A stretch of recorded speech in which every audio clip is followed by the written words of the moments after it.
Tonight, the first topic we explore is the life of Catherine the Great, the German-born princess who transformed herself into Russia's most powerful and controversial empress.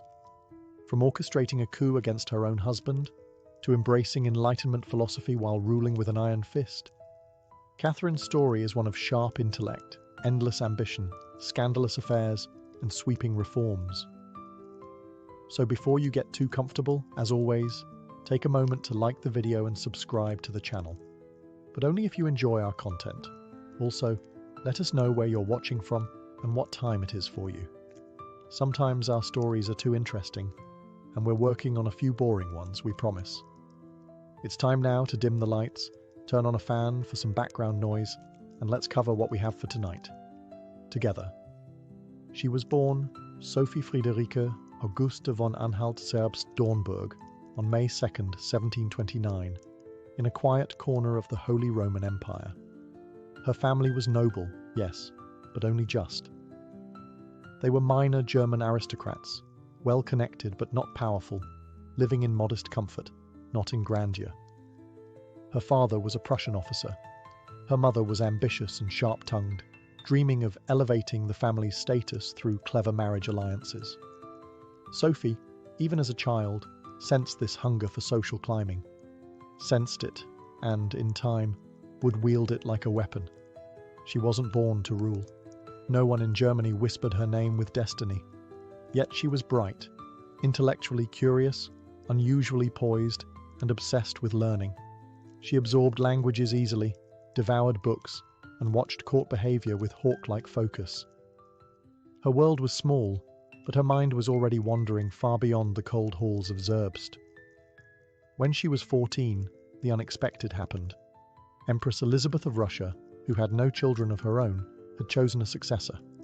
Her nephew, Peter of Holstein-Gottorp, another German-born noble. But Peter needed a bride, and Elizabeth wanted one who could be easily moulded. Sophie was selected. Overnight, her world shifted. Russia was not just another country. It was an empire, vast and strange, and it would soon become her home. The journey was long and cold. Sophie arrived in Russia as a foreigner, with little Russian, no Orthodox faith, and only a name that tied her to her former life. But she didn't hesitate.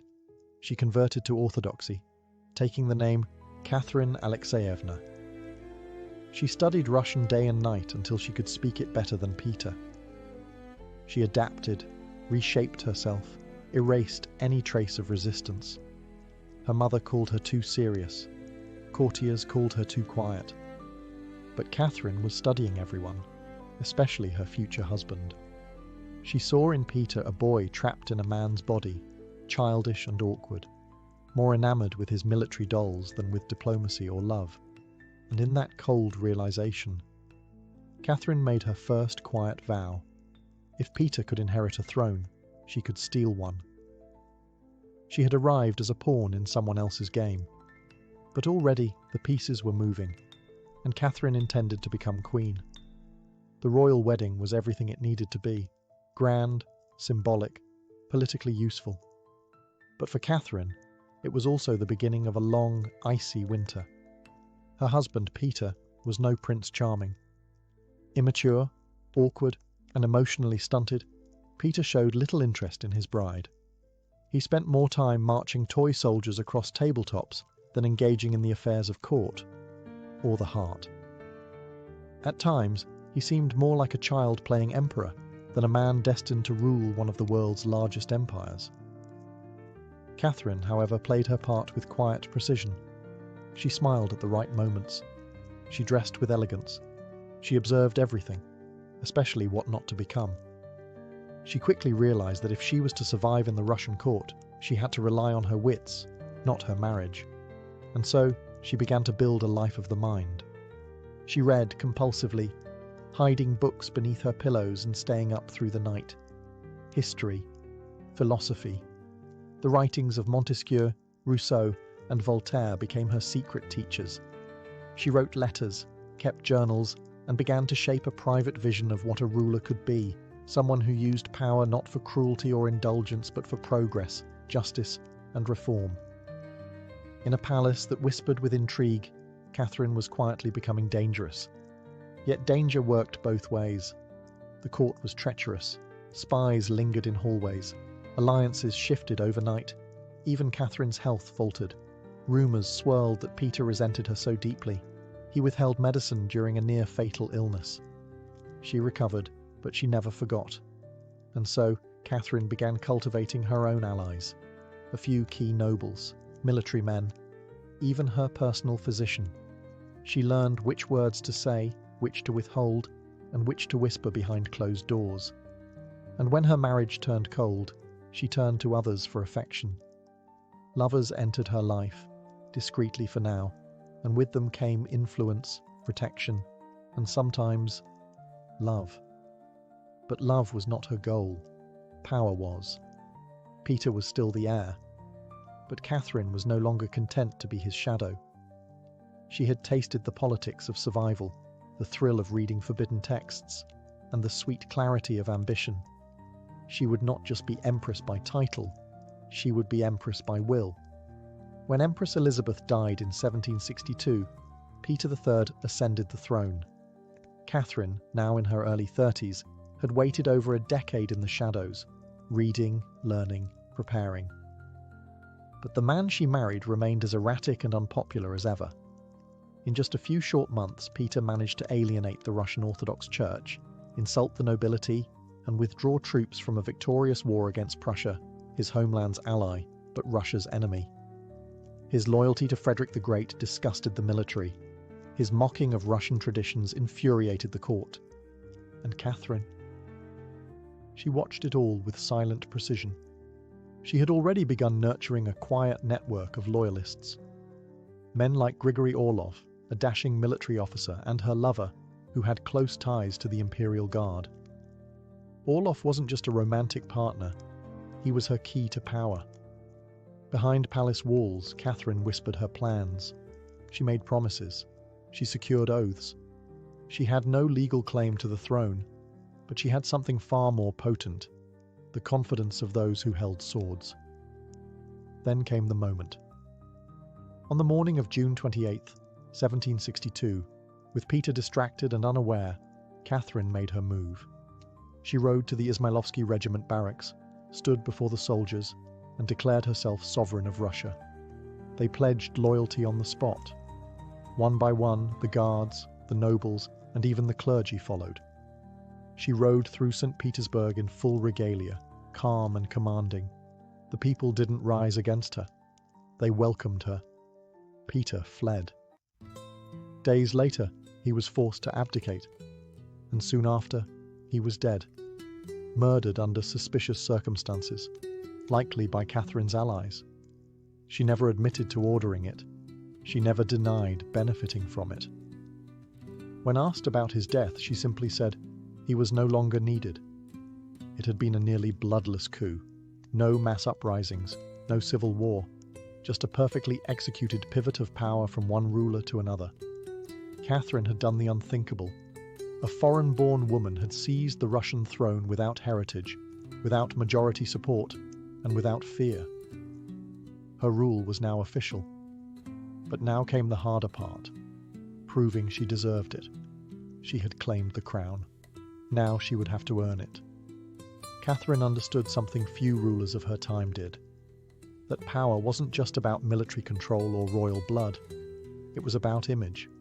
And so, once the crown was hers, she didn't rest. She transformed.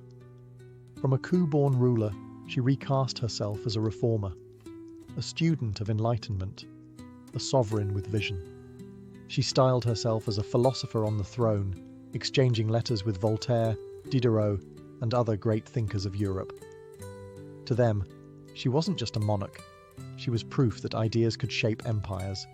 She invited philosophers to court, sent money to scholars, publicly praised liberty, education, and reason, all while ruling with unmatched authority. But ideas didn't always fit neatly into Russian reality. Russia was still a deeply feudal society. The nobility held land, and peasants. Serfdom chained millions in poverty. Catherine wanted to reform it. She dreamed of modernizing the legal system, improving schools, cleaning the bureaucracy of corruption. In 1767, she convened a commission to draft a new legal code, one that would be fair, rational, and humane. She personally wrote the Nakaz, or Instruction, a bold Enlightenment-inspired document that criticized torture, advocated for education, and emphasized equality before the law. European thinkers hailed it as visionary. But at home, the commission failed. The nobles weren't interested in giving up their privileges. The clergy pushed back against secular ideas. And Catherine, ever the realist, stepped back. She would not spark civil war in the name of idealism. She shelved many reforms, but she never abandoned the image of reform. Still, some changes did take root. She expanded education, especially for girls. She founded the Smolny Institute for Noble Maidens, Russia's first state-funded school for women. She poured resources into the arts, opening theatres, libraries, and museums. Under her reign, St. Petersburg became a centre of culture and elegance. She was building a Russian enlightenment, not by force, but by inspiration. Yet her enlightenment was a delicate dance. She had to keep the nobles loyal, the peasants quiet, and the philosophers impressed. She walked a tightrope between progress and preservation, between ideals and power. Catherine spoke the language of liberty, but she ruled with the discipline of a monarch, and behind every public ideal was a very calculated strategy. For all her intellect and discipline, Catherine could never escape one thing: people's obsession with her personal life. In the glittering halls of the Russian court, where whispers travelled faster than truth, the Empress's lovers became legends. Her first great affair after the coup had been with Grigory Orlov, the soldier who helped bring her to power. Brave, loyal, and handsome, Orlov was more than a romantic partner. He was her co-conspirator. Together, they had reshaped the future of the Russian Empire. But as the years passed, their bond began to fade. Orlov's behaviour turned erratic, and Catherine, ever rational, began to look elsewhere. What followed was a long series of liaisons, each one carefully chosen. These were not reckless flings. Catherine's lovers were often men of talent, intelligence, or military value. They were part of her political ecosystem. Some were gifted administrators, others were generals. And one, Grigory Potemkin, would become the most significant. Potemkin was no ordinary court favourite. He was brilliant, passionate, and ambitious. Their love burned intensely, and though it didn't last romantically forever, their political partnership endured for life. Potemkin helped Catherine secure Crimea, expand Russia's borders, and shape foreign policy. They may have even secretly married, though no proof was ever found. But even after they drifted romantically, they wrote to each other constantly, warm, witty, and often intimate letters that revealed mutual admiration. Still, the court and the continent gossiped. Foreign ambassadors reported breathlessly on her long list of lovers. Pamphlets in Europe painted her as immoral, debauched, even dangerous. One grotesque rumour, completely false, claimed she died attempting to be intimate with a horse. It was pure slander, weaponized misogyny meant to punish a woman for ruling with strength and sensuality. Catherine never responded to these attacks directly. She didn't need to. Her rule spoke louder than any whisper. She had taken and held the Russian throne. She expanded its territory, reformed its institutions, and governed with unmatched efficiency. Yes, she loved fiercely, but never foolishly. Her affairs may have shocked the old world, but to Catherine, love was just another arena of politics, a place where loyalty was earned, passion was useful, and hearts could be as strategic as armies.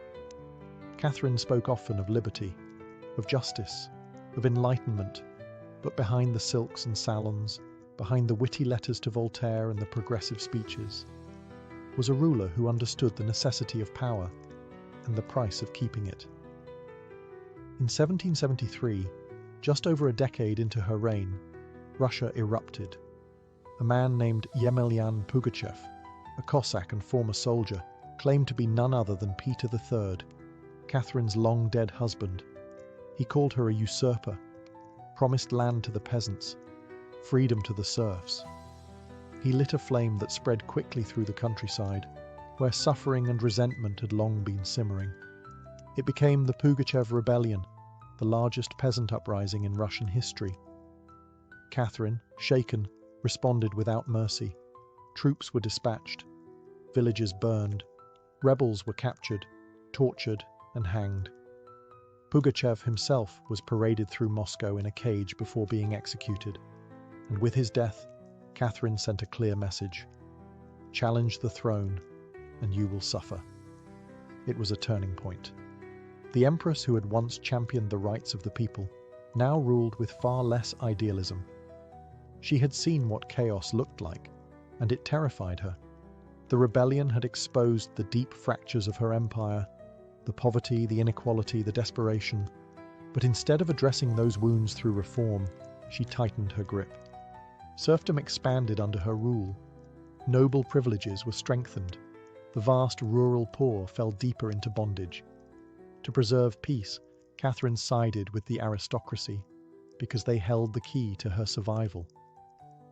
And yet, the contradiction haunted her reign. To Europe, she was still the enlightened monarch, the modernizer, the patron of the arts and sciences.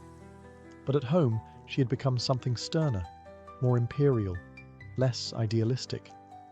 The woman who once dreamed of rewriting Russia's laws now issued decrees that reinforced the status quo. But perhaps that was her genius. Catherine had learned what many idealists never do, that to keep power in a turbulent world, you sometimes have to betray the very ideas that brought you there. She wore philosophy like a crown, but underneath it was iron. If Catherine ruled Russia with vision, she expanded it with precision. Unlike many monarchs who dreamed only of securing borders, she dreamed of growing them. Her Russia would not just be a landmass, it would be an empire of influence, culture, and raw geopolitical power. She turned her gaze south first, to the Black Sea and the weakening Ottoman Empire. Controlling the Crimea meant warm water ports, new trade routes, and strategic dominance. The wars were long and costly, but Catherine's army, guided in part by her trusted advisor Grigory Potemkin, was relentless. By 1783, Crimea was annexed. Russia now had direct access to the Black Sea, and with it, a seat at the table of maritime powers. Next, she turned west. Poland, fractured by internal strife and weakened by centuries of political infighting, became her next focus. Catherine positioned herself as a protector of Polish stability while secretly working to divide and conquer. In 3 stages, the partitions of Poland, she joined with Austria and Prussia to carve up the country. By the final partition in 1795, Poland as an independent state had vanished. A once proud kingdom was now divided, and much of its eastern territory belonged to Catherine. It was brutal diplomacy, cold, calculated, effective. Under her reign, Russia's borders expanded by more than 200,000 square miles. Millions of new subjects were added: Ukrainians, Belarusians, Lithuanians, Tatars, Jews. The Russian Empire had never been larger, nor more diverse, but expansion came with cost. The new territories were difficult to govern. Some resisted Russian control, others demanded autonomy. The empire grew heavier and harder to hold. Catherine responded with reforms, reorganizing provinces, setting up new schools, and attempting to standardize administration. It was a bureaucratic race against unrest. Yet through it all, Catherine remained composed. She presented her conquests not as imperial aggression, but as civilization's advance. She wrote to European leaders as if she were spreading Enlightenment ideals, not swallowing nations. To her allies, she was a stateswoman. To her enemies, an imperial predator. But to history, she was something more rare. A ruler who expanded an empire not through reckless war, but through cunning strategy and diplomatic elegance. With every annexation, her Russia grew not just in size, but in ambition. As Catherine aged, the fire in her mind never dimmed, but her body began to slow. She remained fiercely active in government, reading reports, drafting reforms, and attending court functions well into her 60s. But the world around her was changing, and fast. Across Europe, revolution was in the air. In 1789, the French Revolution erupted, sending shockwaves through every royal court. Kings were beheaded. Crowds demanded liberty and equality. For an empress who once embraced Enlightenment ideals, the uprising was deeply unsettling. Catherine, once a friend to philosophers, now saw their words as dangerous sparks. She banned French revolutionary texts. She tightened censorship. Her court, once open to ideas, became suspicious and guarded. Her enlightenment, it seemed, had an expiration date. She also grew more isolated. The love of her life, Potemkin, passed away in 1791. Their relationship had long shifted from romantic to political, but his death struck her deeply. She continued to rely on younger favourites, men who were charming and loyal, but rarely matched the strategic brilliance of her earlier companions. And then there was her son, Paul. Catherine distrusted him. She saw in Paul none of her intelligence, none of her stability. He was emotional, impulsive, and drawn to autocratic ideals that clashed with her more balanced style. Privately, she considered bypassing him altogether, grooming her grandson Alexander as the next Tsar. It was a bold plan, one she never had time to complete. In November of 1796, Catherine suffered a massive stroke. She never regained consciousness. She died days later, alone in her chambers, with unfinished reforms on her desk and unspoken thoughts in her journals. When Paul took the throne, his first act was to undo many of his mother's policies. He buried her in Peter's mausoleum, next to the husband she had overthrown, and who may have died by her command. In death, they were united in stone, though never in life. The court mourned her. The country paused, and Europe watched the passing of one of its most fascinating monarchs. Catherine the Great had reigned for 34 years. She left behind a larger, more powerful Russia, and a legacy that still sparks debate centuries later. But her final chapter was written in silence. Catherine the Great was never supposed to rule. She wasn't Russian by birth. She wasn't born into a throne, and yet, through intelligence, political mastery, and ruthless determination, she became one of the longest reigning monarchs in Russian history. Her legacy is complex, full of contradictions that history continues to unravel. She spoke the language of enlightenment. She wrote about justice, reason, and reform.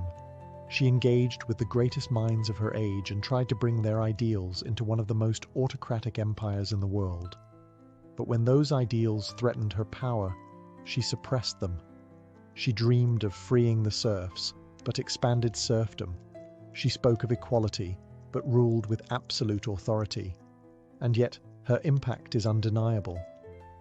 She modernized Russia's administration, making it more efficient, more centralized, more capable.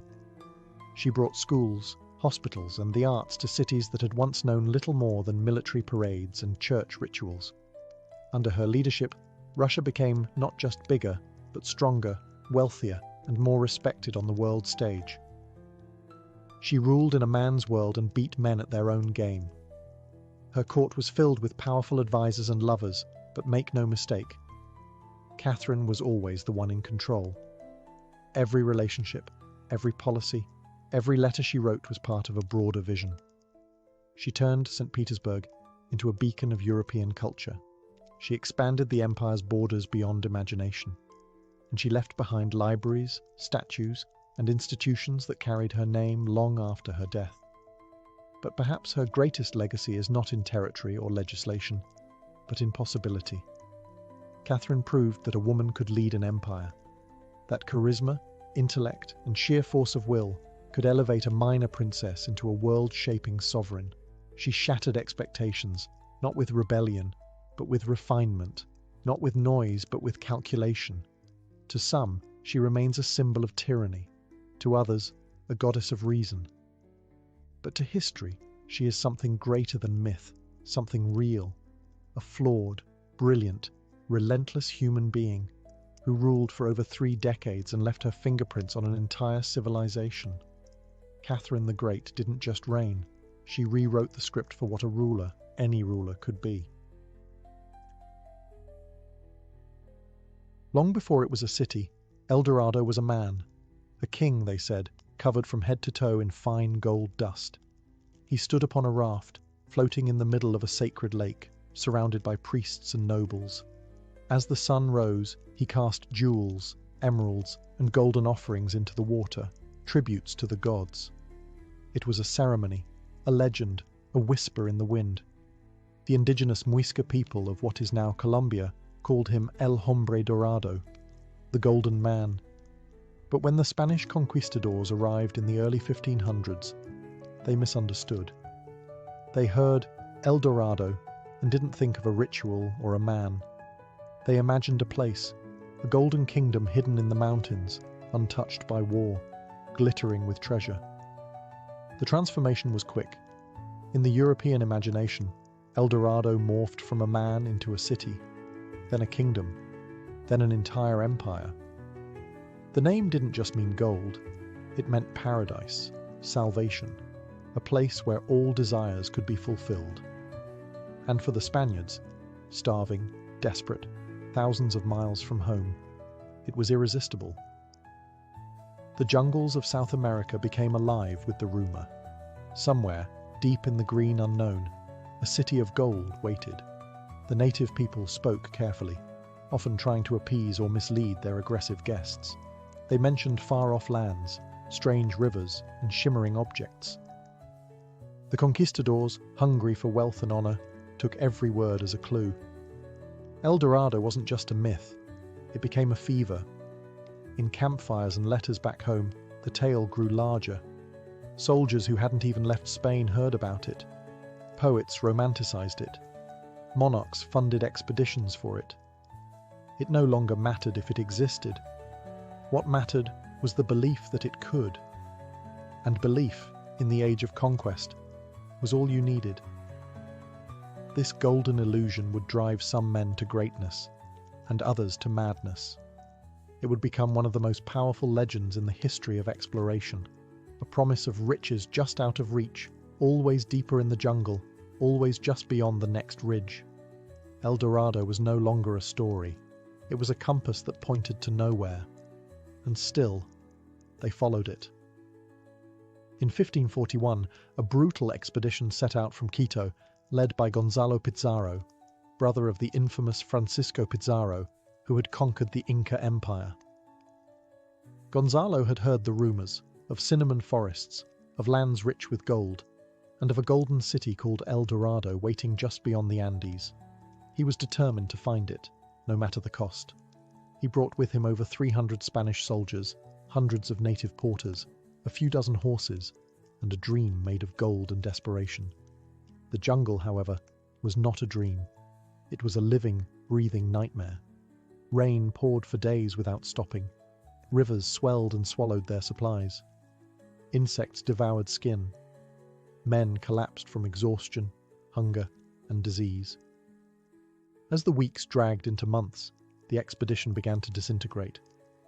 Food vanished. Morale crumbled. Many of the indigenous porters died or fled. The Spanish, wearing heavy armor and carrying weapons now useless against the jungle, became weak and paranoid. Gonzalo Pizarro, desperate, ordered a smaller party to push ahead in search of food and a way forward. That group was led by Francisco de Orellana, a lesser-known nobleman who would soon make history by accident. Orellana's party floated down a river, following its winding current deeper into unknown territory. Days turned into weeks, and Orellana realized he couldn't return upstream to rejoin Pizarro. There was only one path left, forward. With a handful of men and a makeshift brigantine, Orellana continued down what would one day be called the Amazon River. He passed through vast, seemingly endless forests and encountered indigenous civilizations that appeared far more advanced than expected. He later claimed to have seen grand cities, well-organized societies, and even tribes of warrior women, stories that would inflame the El Dorado legend for centuries. Eventually, Orellana reached the Atlantic Ocean. He became the first European to navigate the entire length of the Amazon, but he had found no gold, no El Dorado, only a myth that now stretched across a continent. Back in the Andes, Gonzalo Pizarro's forces had nearly all died. The survivors crawled back to Quito, broken and starving, but the damage had already been done. The jungle had taken its first real blood for El Dorado, and the myth was just getting started. By the mid-1500s, the Spanish obsession with El Dorado had shifted from the vast unknown of the jungle to a single, haunting place: Lake Guatavita. Nestled in the green highlands of what is now central Colombia, this almost perfectly circular crater lake shimmered with eerie beauty. But it wasn't the view that drew conquistadors. It was the legend. The Muisca people, who lived nearby, had long performed sacred rituals there. One ritual in particular had gripped European imaginations: a chieftain, naked and dusted in gold, sailing to the center of the lake on a raft, tossing emeralds, gold, and precious offerings into the water as gifts to the gods. To the Spanish, it wasn't religion. It was a vault, and they were determined to open it. In 1536, conquistador Gonzalo Jiménez de Quesada was the first to arrive. His men fished a few golden trinkets from the lake's edge, stirring just enough hope to keep the obsession alive. Over the next few decades, multiple attempts were made to extract the supposed treasure resting at the lake's bottom. In one of the most infamous efforts, in 1580, a wealthy entrepreneur named Antonio de Sepúlveda tried to drain the entire lake. He and his crew of indigenous laborers dug a massive gash into the mountainside, forming a channel to bleed the water away. As the level dropped, mud and debris surfaced, along with some pieces of gold. But the sides collapsed before the lake could be fully drained. The excavation killed many workers, and while a few golden artifacts were found, the mythical hoard of treasure remained hidden beneath layers of silt and legend. Still, the effort had a strange consequence. The lake itself became sacred to the myth of El Dorado. It wasn't just a backdrop anymore. It became the beating heart of the story. A place where gold had been offered for centuries, where secrets lay buried beneath the water's surface, and where hope refused to die. Even centuries later, Lake Guatavita would draw treasure hunters armed with sonar, scuba gear, and dynamite. But the lake remained stubborn. It kept its secrets close. And like the myth it fueled, it promised everything, and delivered only echoes. By the late 16th century, El Dorado fever had crossed the Atlantic. No longer was it only a Spanish pursuit. Now the English, ambitious, rising, and eager to challenge Spain's dominance, set their sights on the Golden City. And no one was more enchanted by the legend than Sir Walter Raleigh. A poet, soldier, and favourite of Queen Elizabeth II, Raleigh was bold, intelligent, and full of theatrical charm. But he was also fiercely ambitious, desperate to carve a legacy that would rival the great conquistadors. El Dorado, he believed, was not just a myth, it was his destiny. In 1595, Raleigh sailed to Guyana, the dense, unmapped region near the Orinoco River in present-day Venezuela. He had read Spanish reports, heard tales from captured natives, and convinced himself that the city of gold lay somewhere in the rain-drenched interior.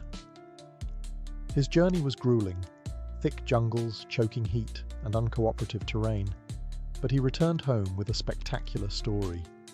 He claimed to have found a civilization on the verge of discovery, a land rich with gold ruled by a mighty emperor just beyond reach. His published account, The Discovery of the Large, Rich and Beautiful Empire of Guyana, was filled with vague maps and suggestive detail. There was no proof, but Raleigh's words sparkled with enough imagination to captivate England. Queen Elizabeth was intrigued, the public was enthralled, Raleigh became a legend. But the years passed. Elizabeth died.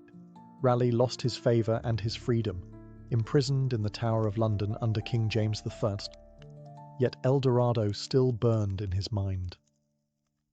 In 1617, after years of confinement, he was granted one last chance, an expedition to Guyana to finally prove his claim. This time, it all fell apart. His men attacked a Spanish outpost, violating the fragile peace between England and Spain. Worse, Raleigh's beloved son Wat was killed in the skirmish. Defeated, grieving, and empty-handed, Raleigh returned to England. King James was furious. Raleigh was executed in 1618, beheaded in public, his dreams undone by the very myth he once made shine.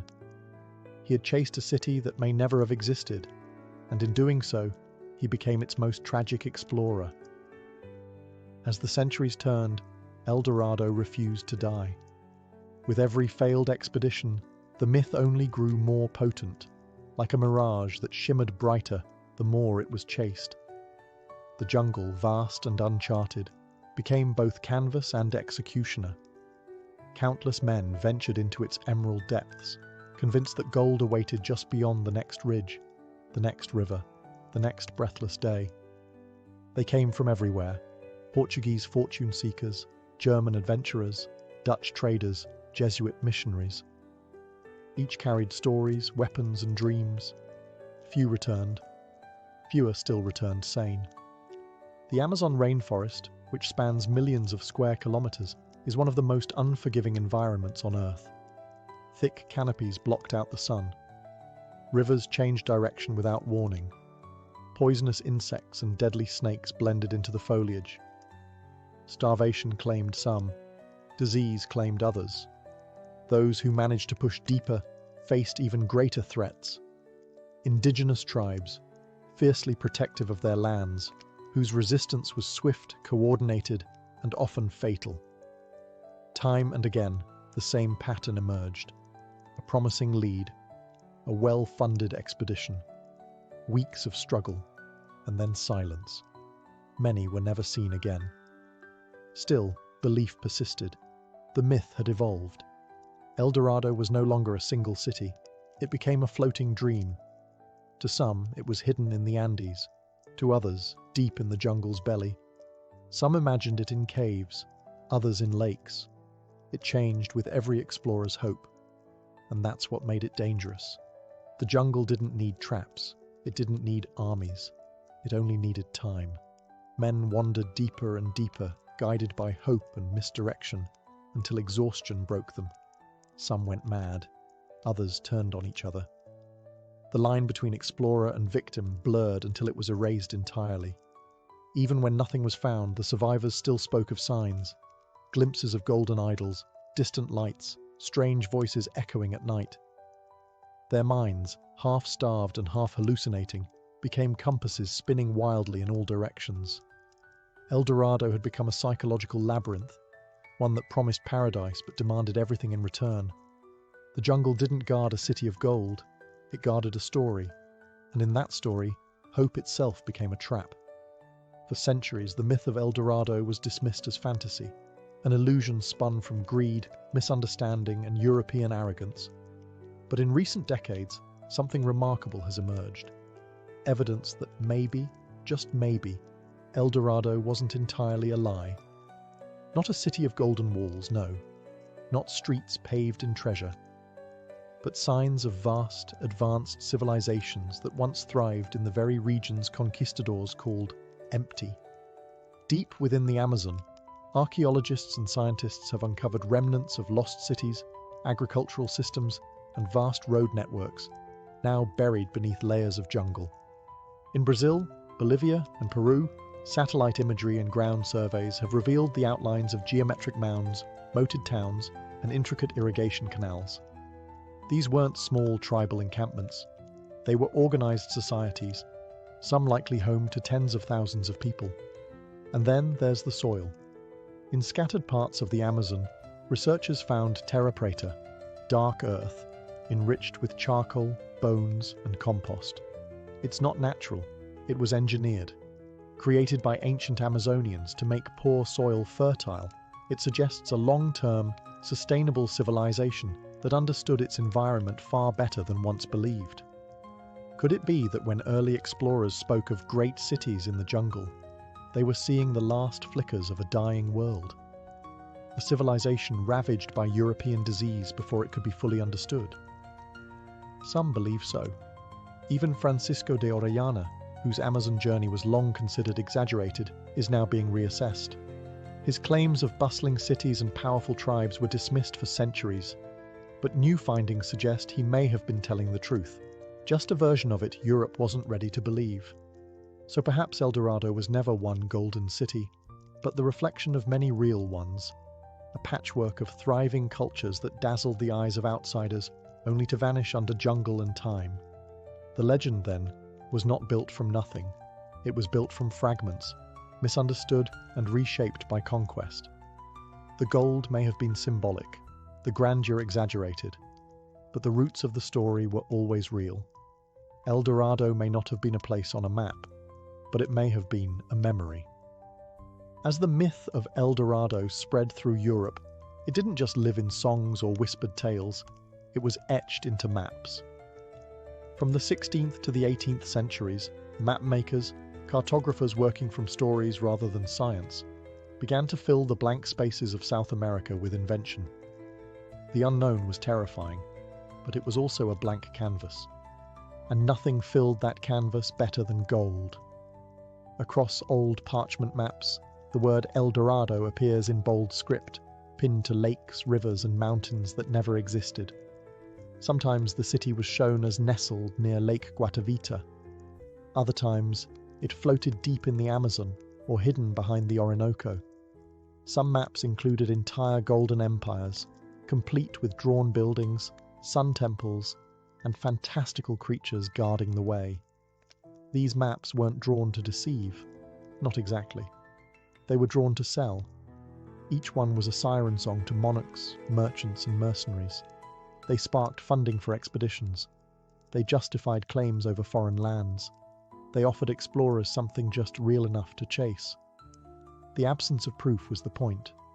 The less certain the location, the more imagination it allowed. And so the myth grew, not just in stories, but in geography. Some of these maps found their way into royal courts. Others were published in books, passed from hand to hand by those dreaming of wealth and wonder. They were copied, plagiarized, embellished, and every new version added more detail, more certainty, more allure. These false geographies had real consequences. Expeditions were launched based on them. Lives were lost pursuing the curves of rivers that didn't exist.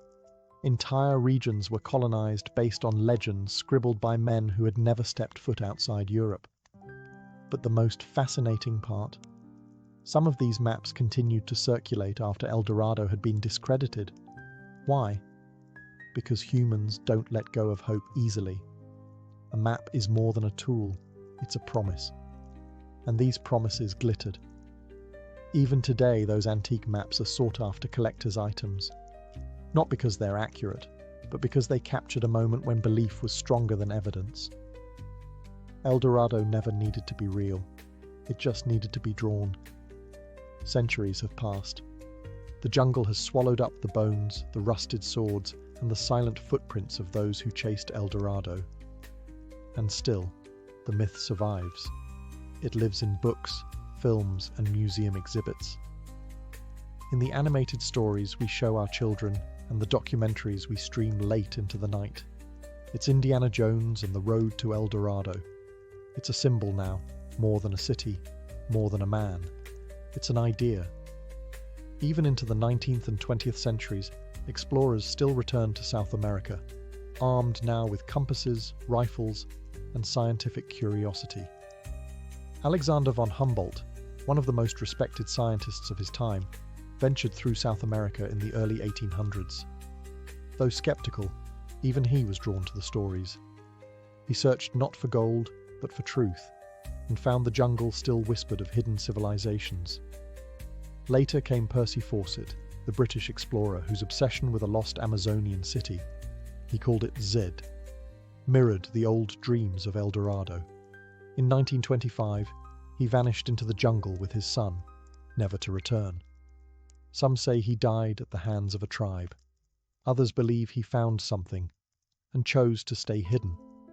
And even in the 21st century, the search hasn't ended. Armed with satellite imagery, drones, and LiDAR technology, archaeologists are still uncovering evidence of ancient, complex Amazonian civilizations. No golden city has been found, but new ruins, earthworks, and settlement grids suggest that the heart of the jungle once beat with life far richer than ever imagined. And yet, El Dorado still gleams, not on the ground, but in the mind. Because we never really needed proof. We needed the pursuit. The idea that somewhere out there is more, that one last secret remains untold. That if we go far enough, try hard enough, risk enough, we'll find the thing that changes everything. El Dorado is no longer a physical place. It's a metaphor for ambition, for obsession, for the human hunger for what lies just beyond the horizon. We chase it in careers, in relationships, in dreams, and sometimes in jungles. It doesn't matter if it's real. What matters is that we keep walking toward it. In the end, El Dorado was never found. No gilded city, no palace walls shimmering in the sun, no thrones carved from emerald. The jungle never opened its hands. And yet, the legacy of El Dorado outlasted the kingdoms that searched for it. Because what the explorers didn't realize, what they couldn't realize, was that the real treasure was never gold. It was what the journey revealed about themselves, about civilization, and about the stories we cling to. They found rivers no map had ever shown. They encountered people with knowledge of the forest that rivaled any European academy.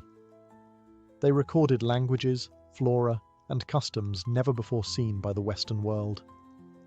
Some of them, like Francisco de Orellana, unknowingly made history not by discovering El Dorado, but by opening a path into the heart of the largest rainforest on Earth.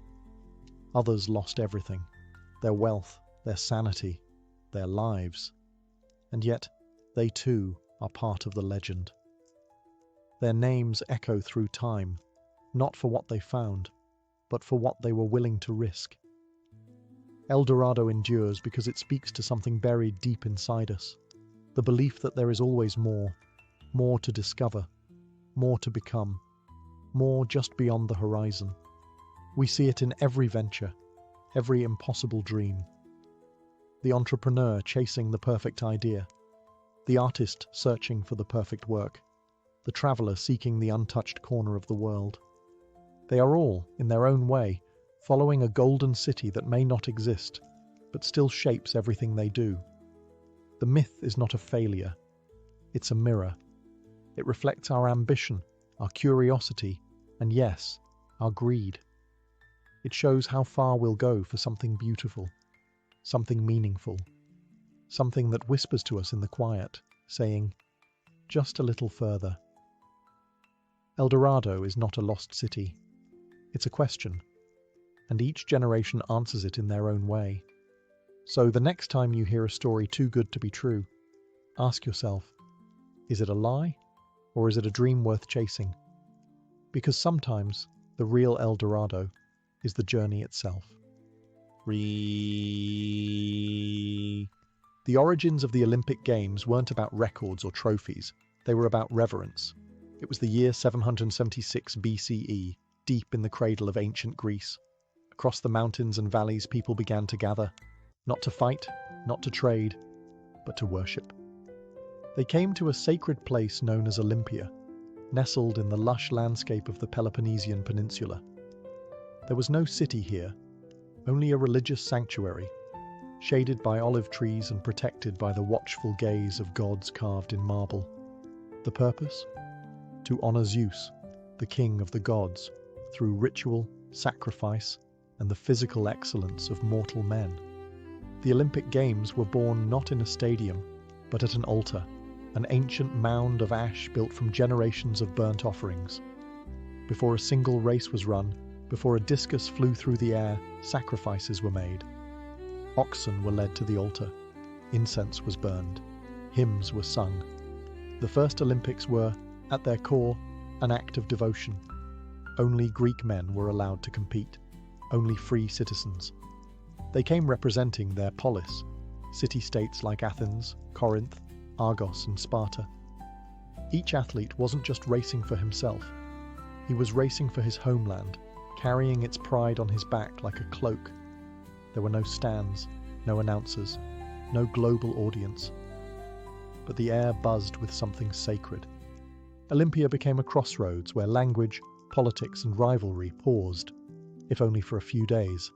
And Greeks remembered that they were one people under the gods. And so, from all corners of the Hellenic world, they came barefoot and bronzed, some walking for weeks just to be part of the moment. Competing wasn't just allowed, it was holy. It was a way of stepping closer to the divine, of testing the human form as the gods intended it to be, strong, focused, and unashamed. There was no gold, no silver, only honor. No empire had demanded this gathering, no king decreed it. The games rose from a deeper place, something woven into the soul of Greek identity. Here, in the shadow of temples, under the eyes of Zeus, the Olympic Games took their first breath, not as sport, but as sacred ritual. In a land often divided by rivalries and endless war, it was remarkable that, every 4 years, the Greeks found a reason to stop fighting. That reason was Zeus. Before each Olympic Games began, heralds were sent out from Elis, the region that governed Olympia, to announce the ekecheiria, the sacred truce. It wasn't a suggestion. It was a solemn, binding agreement. For 1 month, sometimes 3, all warfare across the Greek world was to cease. No armies could march, no soldiers could draw swords. Even hostile borders were temporarily opened, allowing athletes, priests, and spectators to travel freely. The truce didn't mean peace between city-states. It meant respect for something higher than politics, the gods. In theory, it allowed athletes from anywhere in the Greek world, whether allies or bitter enemies, to journey safely to Olympia. In practice, it was a miracle of diplomacy. City-states that had clashed on the battlefield one season could stand side by side on the track the next. Even Sparta, with all its martial pride and defiance, observed the truce for much of its early history. To violate the truce was to invite divine wrath. Those who dared face sanctions, not just from other city-states, but from the gods themselves. Zeus was not just a protector of the games, he was their witness. At Olympia, a massive bronze statue of Zeus stood with thunderbolt in hand, a silent reminder that the rules of the gods were not to be broken. But the truce wasn't only about safety, it was about unity. Greece was not a nation. It was a patchwork of fiercely independent polis, often at war with each other. Yet through the sacred truce, they could gather together in a single place, for a single purpose, bound by a shared reverence. It was more than just political necessity, it was symbolic. The truce taught that even in a world ruled by conflict, there could be moments of order, respect, and ritual. For a brief time, Greek identity rose above rivalry, and as the olive wreaths were prepared and athletes stepped into the arena, it was under the quiet power of peace, not one enforced by soldiers, but one commanded by the gods. At Olympia, there were no uniforms, no tunics, no armor. The athletes of ancient Greece competed naked, fully and deliberately. To the modern mind, it might seem shocking, but to the ancient Greeks, the unclothed body was not something to hide, it was something to celebrate. Strength, symmetry, and discipline weren't just physical traits. They were reflections of virtue, of the soul made visible. Competing nude wasn't just allowed, it was expected. It was part of the ritual.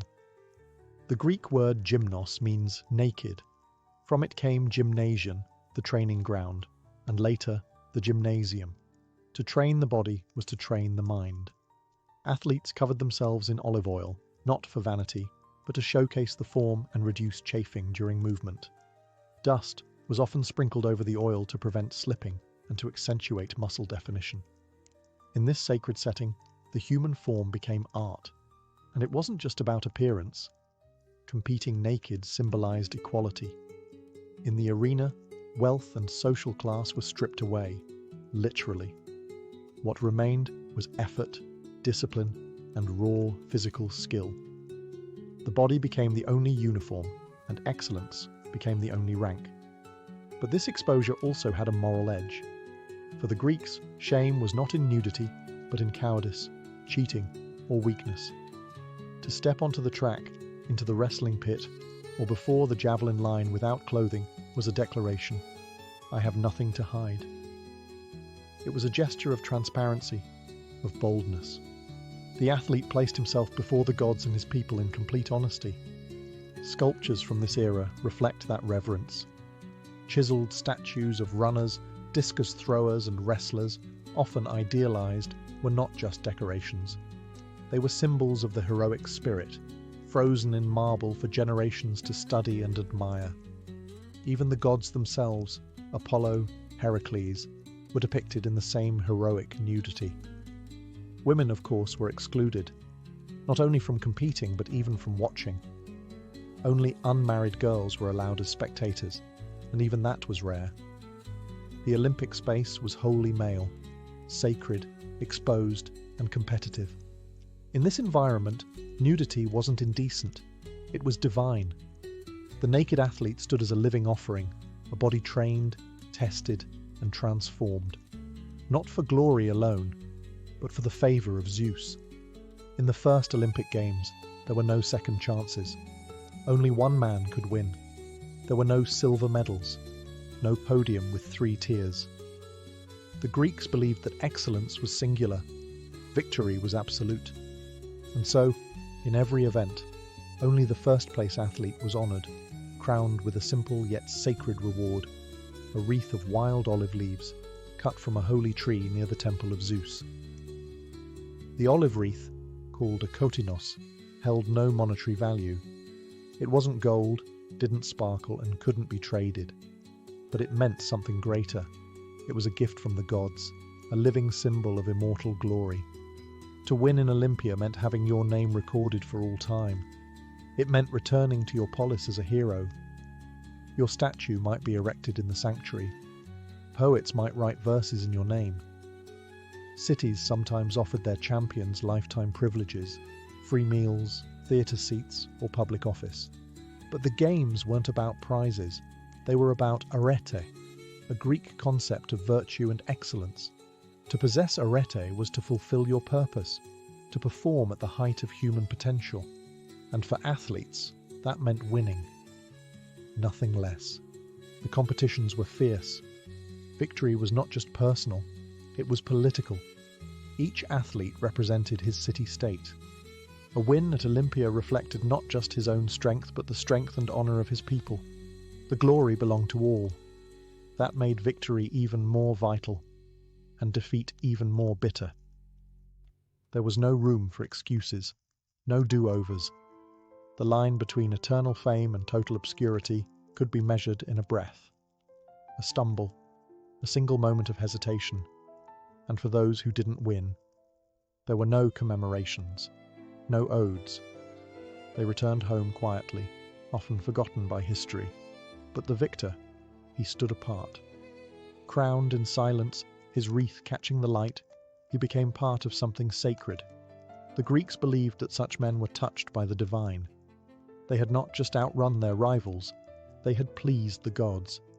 In a world without medals or sponsorships, this single fragile crown of olive leaves meant everything. Because for the Greeks, immortality didn't come from wealth. It came from being remembered. The very first Olympic Games, held in 776 BCE, featured only a single event, a sprint known as the stadion. It was a foot race, roughly 192 meters long, the length of the stadium itself. There were no starting blocks, no shoes, no false start penalties, just bare feet on packed earth, a straight line marked between 2 posts, and silence before the judge's signal. The runners leaned forward, dust rose, and then they ran. The first recorded Olympic champion in history was a cook named Koroibos of Elis, a humble man whose name would echo for thousands of years simply because he ran the fastest once. His prize? Not money, not power, just a wreath of olive leaves and a place in the eternal scroll of Olympic victors. Over time, the games grew. By the 7th century BCE, new events were added. The Diolos, a double-length race. The Dolichos, a long-distance run. Then came wrestling, discus, javelin, and the long jump, all parts of the brutal pentathlon, an event testing total physical ability. To win, you had to be not just fast, but strong, agile, and clever. One of the most awe-inspiring additions was the pancration, a deadly blend of wrestling and boxing with almost no rules. Anything was allowed, except biting and eye-gouging. Men left the arena bloodied and broken. Some even died. But if you won, you were unstoppable, a living legend. And then came the chariot races, thundering hooves around the hippodrome, dust clouds rising, wheels shattering, horses and drivers tumbling. These races were dangerous, chaotic, and wildly popular. They weren't driven by the athletes themselves, but by hired charioteers. Yet the owner of the horses, not the driver, was awarded the crown. Status mattered, but in 776 BCE, it was just that first foot race. One event, one victor, one beginning. And yet from that single competition, a movement was born, one that celebrated the physical form as divine, that pushed the body beyond comfort, and transformed sport into something more than a game. It became ritual, it became honor, and as the years passed, and new events were added, the original race, the stadion, remained the heartbeat of the games, because everything Olympian began with a single sprint. The Olympic Games were not just competitions, they were ceremonies. Every race, every throw, every moment of exertion unfolded under the gaze of the gods. In Olympia, sport was sacred, and at its heart stood Zeus, ruler of Mount Olympus and the divine patron of the games. Before the contests began, a great sacrifice was held at the altar of Zeus. This wasn't symbolic, it was central. Dozens of oxen were slaughtered in honor of the god, their ashes piled high on an altar made entirely from the remains of past sacrifices. This mound of sacred ash had grown over centuries, fed by the devotion of athletes and priests alike.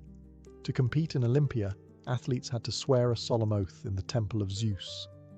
With hands upon a piece of boar's flesh, they promised to train honestly, to compete fairly, and to bring no shame to the games. Cheating was not just dishonorable, it was sacrilege. Those who broke their oath could be fined, beaten, or permanently banned. Their names might be etched onto statues of Zanes, bronze effigies of Zeus placed at the entrance of the stadium as a warning. Here are the ones who dishonored the gods. Presiding over the games were the Hellanodikai, judges chosen from the region of Elis. They weren't mere referees, they were priestly figures, guardians of both the rules and the rituals. They trained for 10 months before the games, learning not only athletic standards, but also religious protocols. They wore purple robes and carried staffs, symbols of their sacred authority. And then there was the Temple of Zeus itself, one of the largest and most majestic in the Greek world. Inside stood a statue over 40 feet tall, crafted by the sculptor Phidias, made of ivory and gold. Seated on a throne, holding a scepter and a figure of Nike, the god watched over the games with a calm, eternal gaze. It was so magnificent, it would later be named one of the 7 wonders of the ancient world. Every leap, every strike, every drop of sweat was a form of worship. At Olympia, the body moved in rhythm with the divine. Victory wasn't just for pride, it was for Zeus. In ancient Olympia, the air was filled with competition, ritual, and the scent of olive oil. But one thing was conspicuously absent: women. The Olympic Games were an all-male affair, not only in competition but also in attendance. Married women were strictly forbidden from watching the games. The penalty, according to legend, was death, specifically being thrown off Mount Typaeon. It was a reflection of the deeply patriarchal structure of Greek society, where public life, especially in athletic and sacred spaces, was the domain of men. The games celebrated the ideal male form. Nudity was standard, and the competitions were not just athletic, they were philosophical. The male body, trained and disciplined, was seen as a reflection of cosmic order, a living sculpture of virtue. Women, especially married women, had no place in this visual and symbolic environment. Still, not all women were excluded from the Olympic story. Unmarried women were occasionally allowed to watch, and they had their own event, the Heraean Games, held in honor of Hera, the wife of Zeus. These games featured foot races for young girls, held in the same stadium, but with key differences. The races were shorter. The girls ran clothed, wearing short chitons that left one shoulder bare. Their hair was worn loose, unbound and free. The victors received olive crowns and were allowed to dedicate statues to Hera. But while the Heraean Games were meaningful, they were not the Olympics. The Olympic Games remained a sacred male ritual, bound to Zeus and military values. Strength, endurance, and glory were cultivated for the battlefield as much as the arena. To be an Olympic victor was to be a hero of the polis, a role Greek women were simply not allowed to assume. There is one curious exception, the case of Ciniska of Sparta, a wealthy woman who bred horses. Because chariot races awarded the crown to the owner, not the driver, Ciniska technically became the first female Olympic champion. But even she never set foot in the stadium to witness her victory. The exclusion of women wasn't just custom, it was religious law, social code, and cultural identity wrapped into one. In Olympia, the games were many things, but they were not for women. In ancient Greece, a victory at Olympia was more than personal triumph. It was political capital. To win was to bring honor not just to oneself, but to one's polis, the home city-state. Every athlete stood as a living emblem of where he came from. A victory in the Olympic Games meant superiority in strength, discipline, and divine favor, and that superiority reflected on the society that raised him. When an Olympic victor returned home, he was welcomed as a hero. City gates were opened in his honor, crowds lined the streets, songs were sung. His name might be carved into stone or etched into local memory by poets. One of the most famous was Pindar, who composed elaborate victory odes, rich in language and myth, commissioned by cities to immortalize their champions. But the celebration didn't end with applause. Victors were often rewarded with gifts, land, money, free meals for life, tax exemptions, or even statues in the public square. In some cities, they were given prime seats at the theatre or front rows at political gatherings. They might be elected to office, not because of their words, but because of their body and what it had proven in Olympia. Some wealthy elites used the Olympics to elevate their status. They funded training programs, sponsored athletes, or even bred horses for the chariot races, where the owner, not the driver, claimed the prize.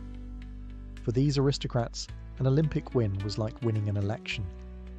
It cemented their legacy, increased their influence, and shaped how history would remember them. Even rivalries between city-states played out through sport. When Athens and Sparta clashed politically or militarily, they also watched each other closely in the arena. Who had more victors? Who trained harder? Which polis did the gods seem to favor? Victory was a message. We are the stronger people. Our way of life is the better path. In this way, the Olympic Games became a stage for diplomacy, a battlefield of symbolic war where cities competed for glory without drawing blood. The olive wreath may have looked humble, but in the world of ancient Greece, it carried the weight of political power, cultural pride, and immortal memory. For over 1,000 years, the Olympic Games burned bright in ancient Greece. Every 4 years, without fail, athletes, poets, priests, and spectators made the journey to Olympia, not for profit, but for glory, devotion, and unity. But nothing in history is eternal. In 393 CE, the Christian emperor Theodosius I issued a decree that brought the ancient games to an end. To him, they were a pagan ritual, incompatible with the growing dominance of Christianity in the Roman world. Temples were shuttered, altars dismantled, statues defaced. The sacred flame of Zeus was extinguished. The stadium fell silent. Centuries passed. The site of Olympia became ruins, slowly buried by time and earth. Nature reclaimed the track. The voices faded. The names of champions were forgotten, except by a few scribes who recorded their victories in dusty scrolls. And yet, the idea never truly died. In the 19th century, as archaeologists uncovered the bones of Olympia, its columns, temples, and training grounds, interest stirred again. What if the games could return? Not just as a curiosity, but as a global symbol. In 1896, the vision became reality. The modern Olympic Games were born in Athens, reimagined by Baron Pierre de Coubertin, who believed that sport could bring nations together in peace, just as it once brought Greeks together at Olympia. He borrowed many of the old traditions, the 4-year cycle, the flame, the procession of athletes. Even the ideal of arete, excellence of body and spirit, was revived. Today, the Olympic torch is lit in Olympia, in the shadow of the ruined temple of Hera, using a parabolic mirror and the rays of the sun, just as it might have been in ancient days. From there, it travels across continents, a flame that connects past to present. And though the modern games are global, commercial, and competitive on a massive scale, their heart still beats with an ancient rhythm. A celebration of human potential, of peace, of striving for something higher than victory alone. From the sacred soil of Olympia to stadiums around the world, the Olympic spirit continues, not as a relic, but as a living tradition. The sacred fire was never truly extinguished. It was passed on. The tale of the Colossus doesn't begin with bronze or artistry. It begins with a siege, and with a city that refused to fall. In 305 BCE, the island of Rhodes found itself under siege by one of the most feared military minds of the Hellenistic world, Demetrius Thais of Macedon, also known as the Besieger. He arrived with an army tens of thousands strong, backed by warships, catapults, and an infamous siege tower called the Helepolis, a mobile fortress 9 stories high. Rhodes, by contrast, was small. A proud naval city, wealthy through trade and skilled in diplomacy, but dwarfed by Demetrius's might. His goal was to crush Rhodes for its alliance with Egypt, the rival power of the Ptolemies. It should have been a short campaign. It wasn't. For nearly a year, the Rhodians held the line. They used their terrain, their walls, and their wits. At night, they snuck out to burn siege equipment. They cut off supply routes. They adapted faster than Demetrius could adjust. Even when the massive Helepolis rolled toward the city, they found a way to disable it, drenching it with oil and setting it alight. Eventually, the siege collapsed. Demetrius withdrew, humiliated, leaving behind his war machines and shattered pride. The city was spared. Its people, though scarred, were unbroken. And now, they wanted to make sure no one ever forgot. The Rhodians gathered the remains of the siege, abandoned towers, broken catapults, and thousands of pounds of bronze and iron. These would not go to waste. They would be melted, reforged, and reborn, not into weapons, but into a monument. To mark their improbable victory, they chose to honor their patron deity, Helios, god of the sun.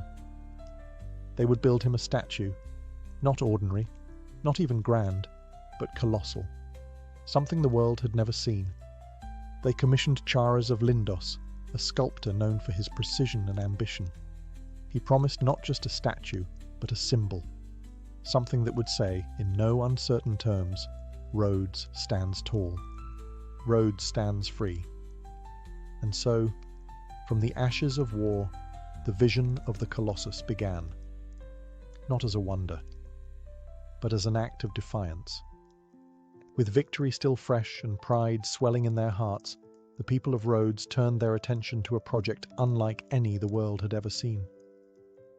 They would build a statue, not just to commemorate their resistance, but to send a message across the seas, a message cast in bronze and rooted in stone. They chose to honor Helios, the sun god, whom they believed had protected their city during the siege.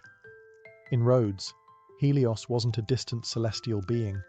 He was a guardian, a presence woven into the identity of the island. His rays shone on every harbour stone, and now he would be given form. To bring that vision to life, they summoned Charis of Lindos, a native Rhodian and a master sculptor.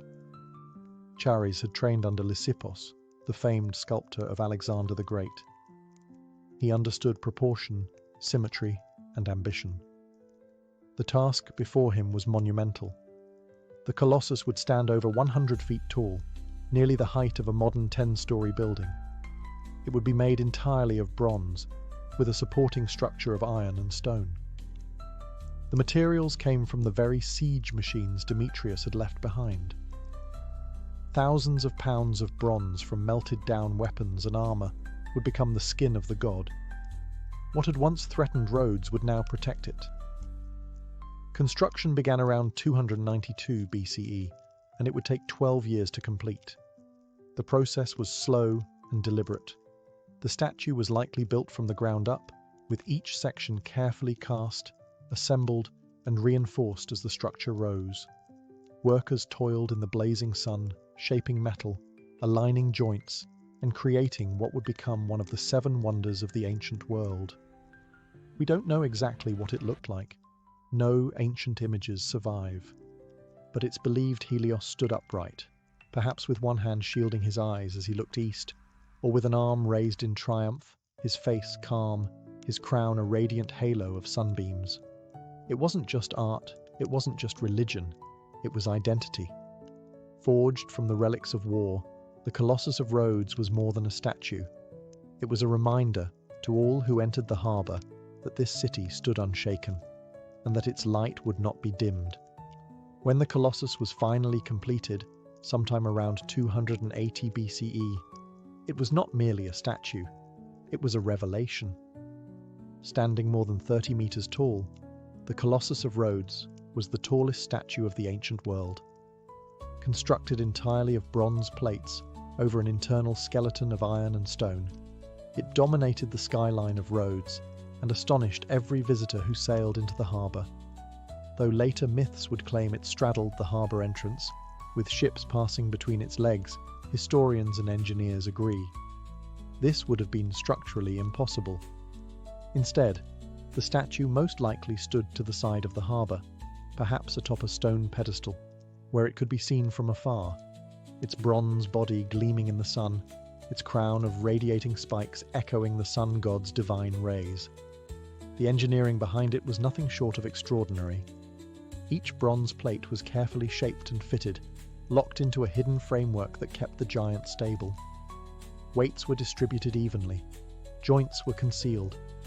The statue may have been built using earthen ramps, which were raised gradually as construction climbed upward, then removed once the final section was complete. The figure of Helios likely stood in a calm, upright pose, one hand resting by his side, the other raised, perhaps in salute or holding a torch. His face was serene, youthful and idealized, as was the Greek artistic tradition. His gaze would have been cast across the sea, watching over sailors and merchants as they entered the harbour of Rhodes. But the Colossus was more than just a guardian. He was a symbol. To Rhodians, Helios embodied freedom, resilience, and divine favour. His towering form announced to the world that Rhodes had not only survived the siege, but emerged greater. The city had taken the weapons of war and turned them into a monument of peace. Visitors stood in awe. The statue wasn't just tall, it seemed eternal. The sunlight danced across his bronze surface. His shadow stretched across the harbour walls. And for a moment, standing beneath him, one could almost believe the gods walked among men. In Helios, Rhodes had built its pride, and set it in bronze. For 12 shining years, the Colossus stood not just as a statue, but as a signal fire to the ancient world, announcing a new era for Rhodes. The city, long a crossroads of cultures and commerce, now found itself basking in international admiration. With the bronze form of Helios rising above its harbour, Rhodes became a beacon, both literal and symbolic. To visiting merchants, envoys, and poets, the Colossus declared that this island was more than a naval stronghold. It was a rising cultural force. The presence of the statue transformed public identity. The Rhodians saw themselves not merely as survivors of siege, but as chosen people, protected by the sun god, elevated by victory, destined for greatness. Helios wasn't just a god they worshipped in temples, he was now a presence, casting his gaze from the skyline. The image of the Colossus soon appeared on Rhodian coins, minted and traded across the Mediterranean. Helios, crowned with rays, became a mark of Rhodian pride and prosperity. Inscriptions celebrating the Colossus began to circulate. Travelers wrote of the way the sun seemed to reflect off his bronze skin at dawn, painting the harbour in golden light. Culturally, Rhodes flourished. The city became a hub for philosophers, sculptors, and orators. Schools of rhetoric were founded. Statues lined the agora. Art, politics, and religion merged into a refined civic identity, with the Colossus at its centre. But the statue's meaning extended beyond the borders of Rhodes. It stood as a universal emblem of resilience in the face of impossible odds. A statue forged from enemy weapons, dedicated to a god of light, visible to all who sailed the sea. It reminded people across the Hellenistic world that strength could be sculpted from suffering. That peace, once secured, could be shaped into beauty. For some, the Colossus represented divine harmony, a city and a deity in perfect alignment. For others, it was proof that even in an age of war and conquest, something could be built that inspired rather than destroyed. And for the Rhodians, it was simply theirs, their triumph, their god, their skybound promise. The Colossus wasn't just a wonder. It was hope in bronze. In 226 BCE, just over a decade after the Colossus was completed, the ground beneath Rhodes began to tremble. Without warning, a massive earthquake struck the island. Homes collapsed. Temples cracked open. The harbour walls shuddered. And then, with a groan of metal and a cry from the heavens, the mighty statue of Helios, the pride of the city, snapped at the knees and fell. The Colossus did not simply tip over like a tree. It broke, piece by piece, twisting as it descended.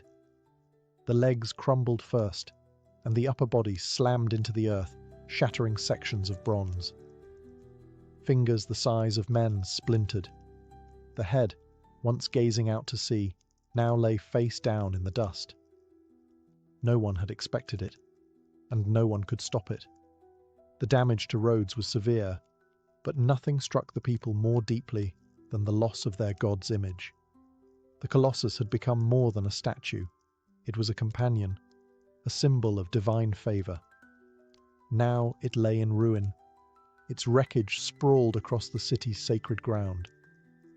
And yet, even in ruin, it remained a marvel.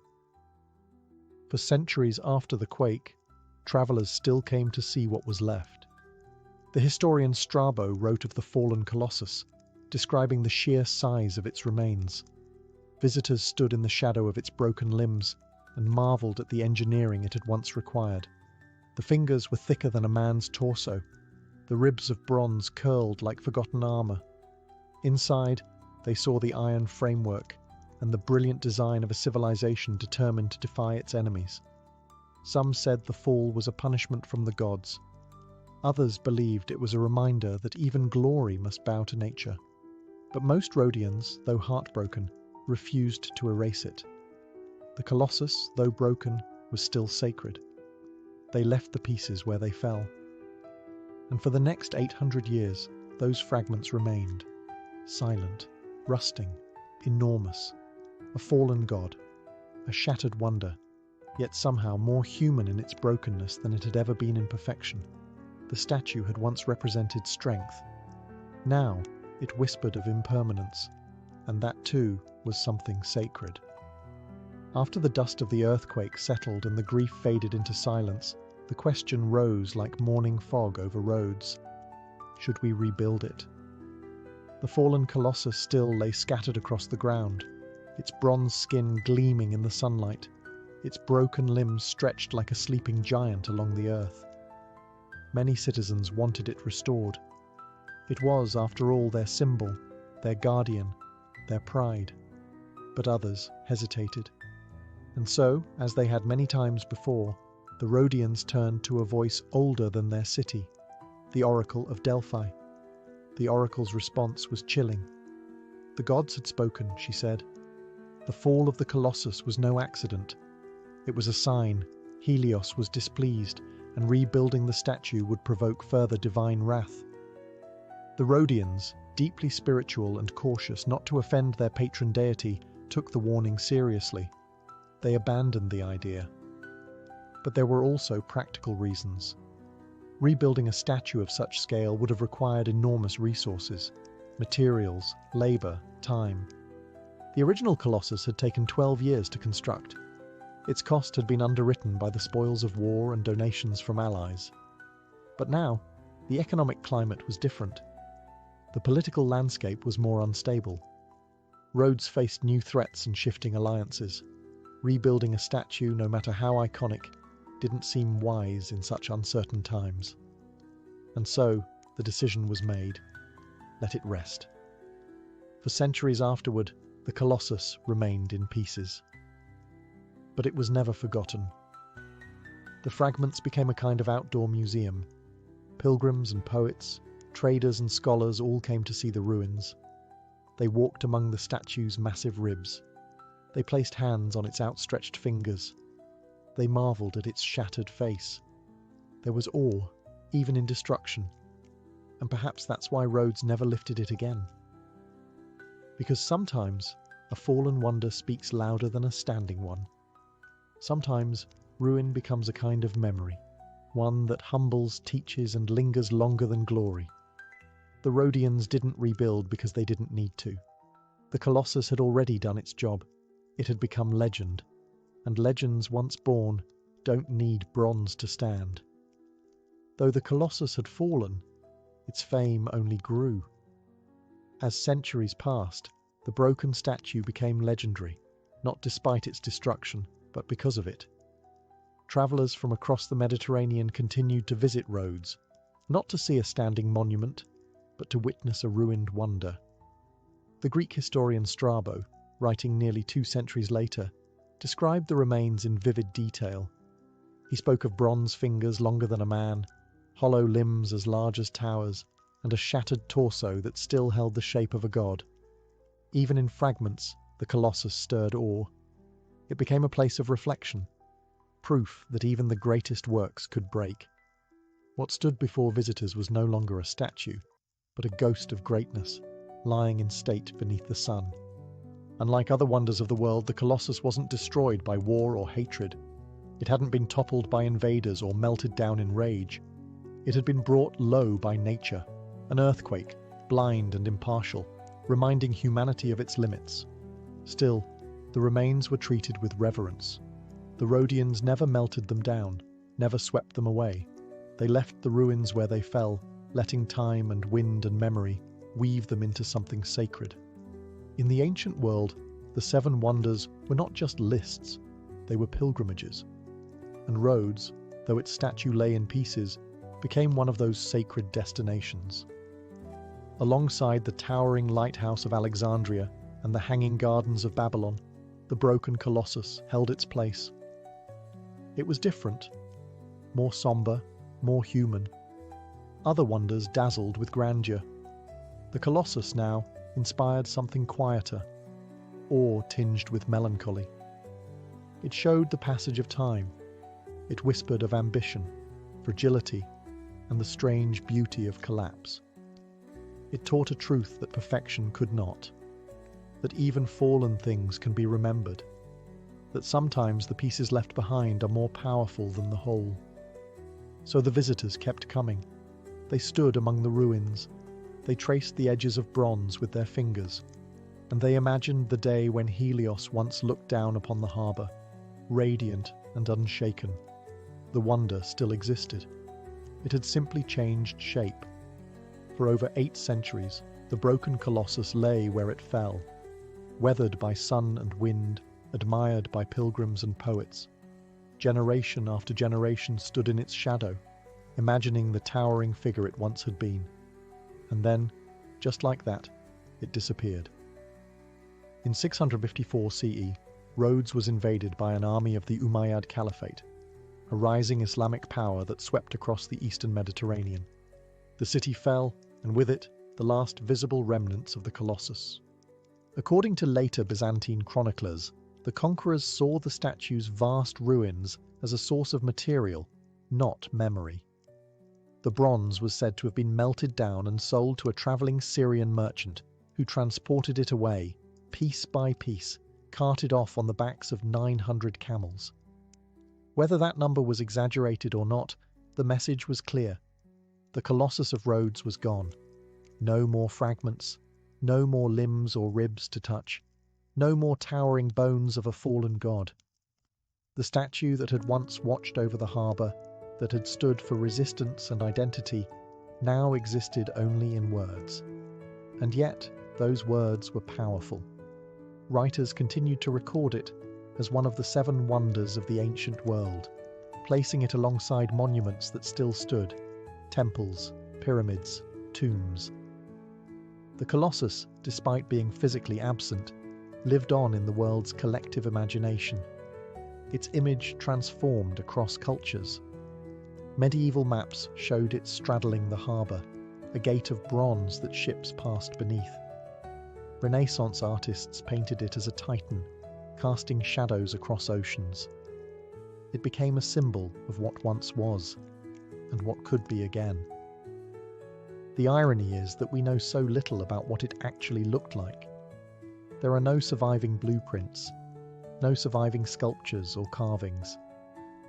Everything we believe about the Colossus comes from the echoes of travellers, the pages of historians, and the imagination of those who came too late. But perhaps that's what makes it eternal. Because the Colossus of Rhodes was never just a statue.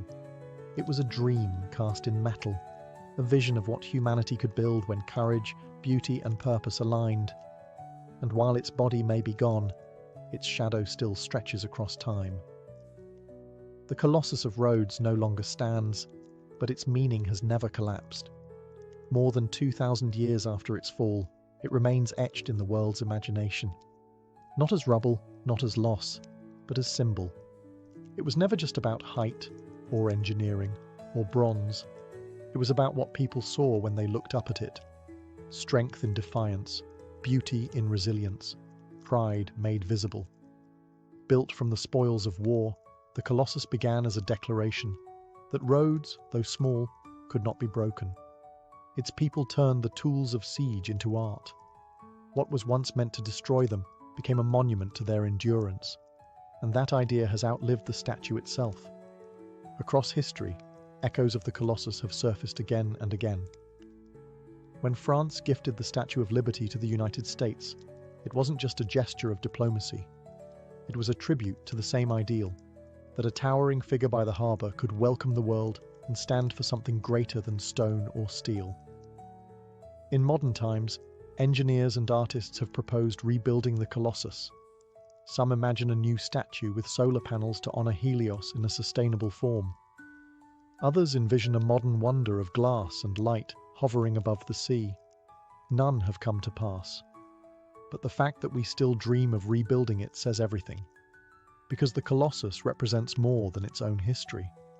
It represents the kind of monument humanity longs to build, not to kings or conquests, but to possibility, to the idea that out of devastation, something radiant can rise, to the belief that even when toppled, the spirit of a people remains. In every shattered empire and every rising city, in every monument built after war, in every torch held aloft at the edge of a harbour, the Colossus still stands. It stands in stories, in symbols, and in the space between who we are and what we dare to build. Roads may be quiet now, but in the minds of those who remember, a god of bronze still watches the waves, and even broken, he shines.